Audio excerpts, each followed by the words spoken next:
Hola a todos los estudiantes del libro Durante. Vamos a resumir hoy el documento 91 que se titula La evolución de la oración. Comenzamos.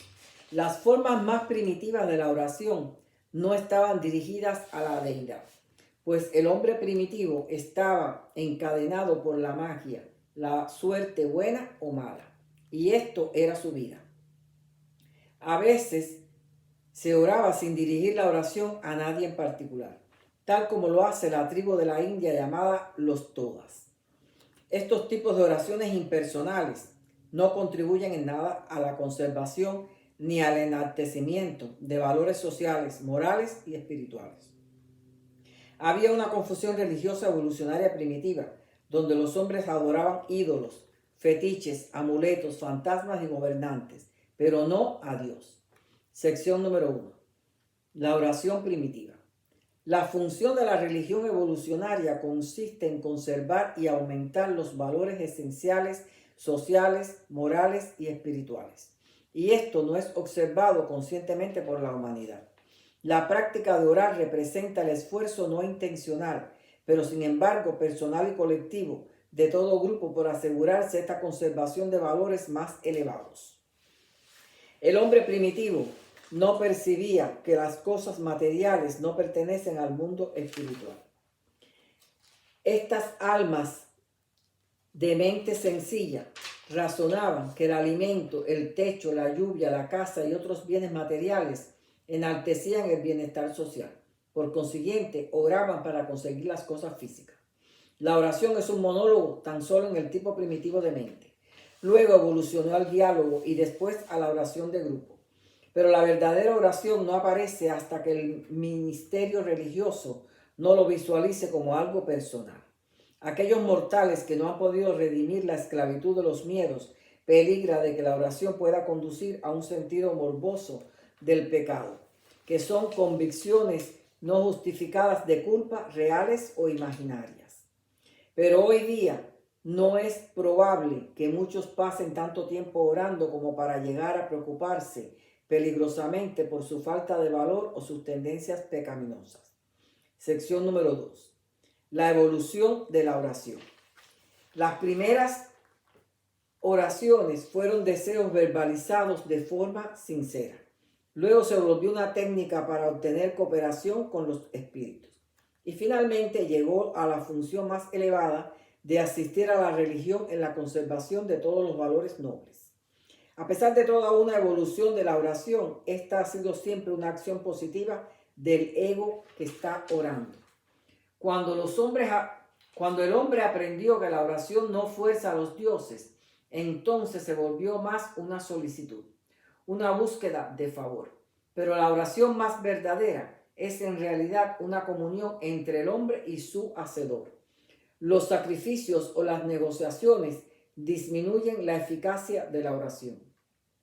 Cuando la religión se despoja de ese Dios personal que vive en nosotros, las oraciones se traducen en niveles de teología y filosofía. La oración al Padre contribuye en gran medida al desarrollo del sentimiento religioso de la mente humana en evolución. Es una influencia poderosa que actúa para prevenir el aislamiento de la personalidad. Sección número 3. La oración y el otro yo. Los niños en los albores de su imaginación entablan conversaciones con amigos imaginarios. Y quien le responde es ese otro yo ficticio. Mucho del pensamiento del adulto se lleva a cabo mentalmente en forma de conversación. La oración primitiva en sus principios se parecía a esta forma. Luego esa técnica de oración tiende a evolucionar a un tipo de comunicación mediante la aparición de la idea de mi otro yo. Luego con el tiempo ese otro yo se enaltece a una posición superior de dignidad divina. Entonces la oración como agencia hace su aparición y esta está destinada a evolucionar antes de lograr el nivel de oración inteligente y verdaderamente ética. Desde el momento de la concepción del otro yo hasta la aparición del concepto de un Padre divino y celestial, la oración es siempre una práctica socializadora, moralizadora y espiritualizadora. La simple oración de fe evidencia una evolución poderosa. La oración ética es una forma espléndida de elevar el propio yo y reforzar el ego para una mejor vida y un logro más elevado. Sección número 4. La oración ética. Ninguna oración puede ser ética cuando el que solicita busca una ventaja egoísta o materialista. La oración egoísta transgrede el espíritu de toda ética fundada en una justicia amante. La oración no debe prostituirse nunca. En todas tus oraciones, sé justo. Nunca esperes parcialidad de parte de Dios. No pidas que te ame más que a otros, porque Él nos ama a todos por igual. Nunca pienses que eres el mejor o el que más ama a Dios o el que mejor le sirve, porque Dios tiene un gran ejército de hijos de Dios que le aman ardientemente. La oración puede centrarse en el yo y en los demás. Es decir, se puede ser egoísta en la oración individual o en la colectiva. Pero cuando la oración no busca nada para el que ora ni para su semejante, esta actitud del alma tiende hacia los niveles de la verdadera oración. La oración es un poco más ética cuando comprende el perdón y busca la sabiduría para llegar a un mayor autocontrol. La oración de tipo altruista fortalece y consuela. La oración materialista está destinada a atraer desilusión y desencanto. La oración no cambia a Dios. La verdadera oración de fe contribuye al mejoramiento de la técnica del vivir. La oración produce cambios grandes y duraderos para el que ora con fe y confianza. La persona espiritual no debe desalentar a los que aún son inmaduros espiritualmente respecto a la oración. Sección número 5. Las repercusiones sociales de la oración. El orar en grupo o en congregación es muy eficaz en cuanto tiene repercusiones altamente socializadoras.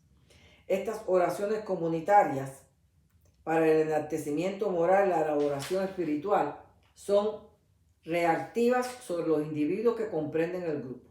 Se vuelven mejores gracias a esta participación.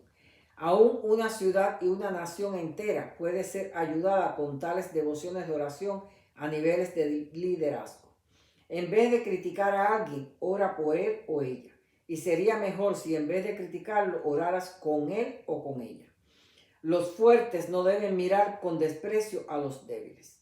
Sección número 6. La esfera de acción de la oración. La oración no es una técnica para curar males reales u orgánicos, pero ha contribuido a la salud y a la cura de muchos males. Es una práctica psicológica sana. Ha transformado actitudes de quejas, irritación, impaciencia, etc. Ha aliviado otros tipos de sufrimiento. Siempre será difícil reconciliar las dudas científicas con la eficacia de la oración, pero la oración sincera con fe es una fuerza poderosa que promueve la felicidad personal, el autocontrol individual, la armonía social, el progreso moral y el logro espiritual.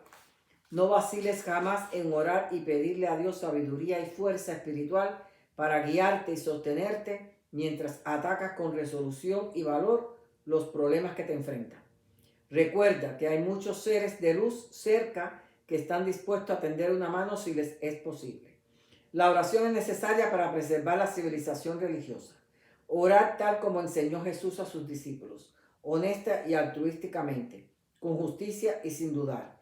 La oración de fe todo lo puede. Los concomitantes psicológicos y espirituales de la oración de fe son inmediatos, personales y experienciales. No existe una técnica mejor para acercarnos al umbral de ese reino en el que podemos comunicarnos con el Hacedor, el Creador, el ajustador del pensamiento residente. Sección número 7. El misticismo, el éxtasis y la inspiración. El misticismo extremista lleva al fanatismo. Muchos maestros religiosos no son místicos extremistas. Son hombres y mujeres que conocen a Dios y sirven a Dios por el servicio altruista a sus semejantes. El hombre requiere tanto el ejercicio espiritual como el alimento espiritual. El éxtasis religioso es consecuencia de influencias emocionales. No se debe considerar toda experiencia emocional intensa como una revelación divina, así como tampoco el presentimiento. El entusiasmo místico sin frenos y el éxtasis religioso desencadenado no son credenciales de la inspiración.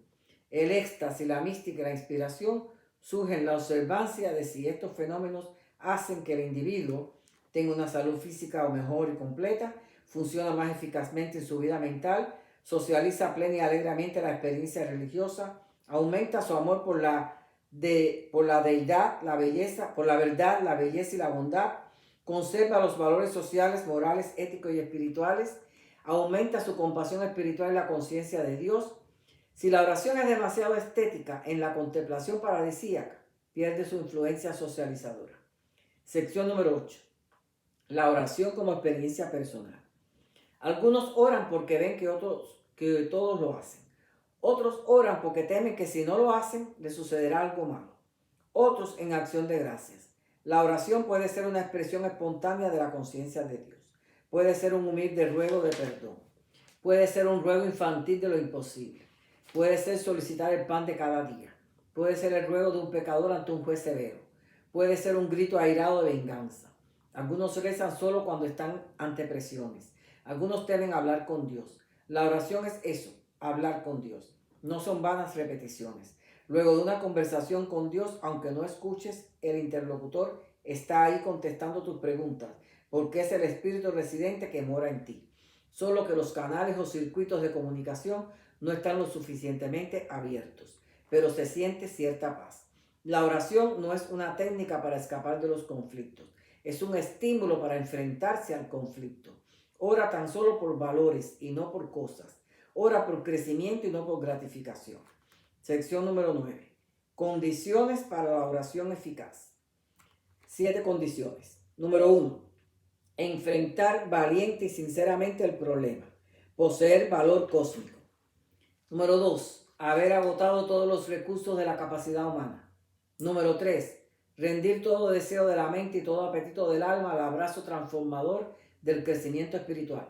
Haber experimentado enaltecimiento de significados y elevación de valores. Número 4. Elegir la voluntad de Dios y no estar indeciso. Número 5. No solo elegir la voluntad del Padre, sino consagrarte incondicionalmente a que se haga efectivo. Número 6. Dirigir la oración exclusivamente por la sabiduría divina para solucionar problemas humanos con los que te encontrarás en la ascensión al paraíso para el logro de la perfección divina. Y número 9, tener fe, una fe viviente. Y hasta aquí este documento, los espero en el próximo.